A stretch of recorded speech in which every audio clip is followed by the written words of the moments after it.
My mother doesn't understand me. My father doesn't understand me. My brother doesn't understand me. You know what? They don't really care about my feelings. I'm just gonna do what makes me happy. And in those moments, what is not part of that equation? How do I know Allah loves me and He cares for me? You know how it is? Allah subhanahu wa ta'ala spoke to me directly in Quran.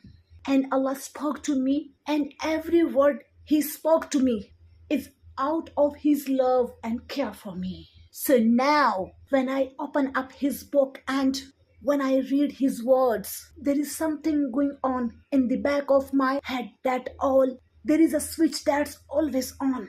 You know what that switch is?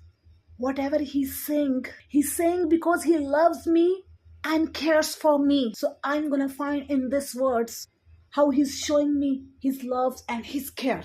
And sometimes what He's saying to you is the opposite of what you are doing. It's the opposite what you thinking you want for yourself. And He's telling you need to go in a different directions. You need to stop this behavior. This is haram for you.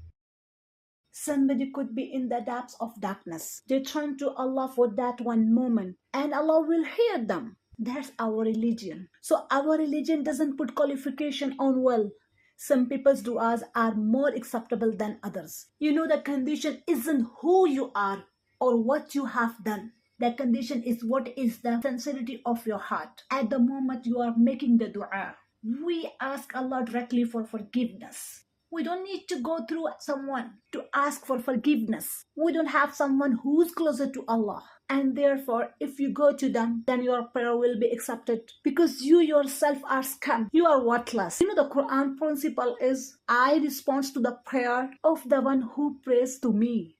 Prayer to me. The one who call on me whenever they call on me. No qualification theirs. How righteous they are, how good they are, how bad they are.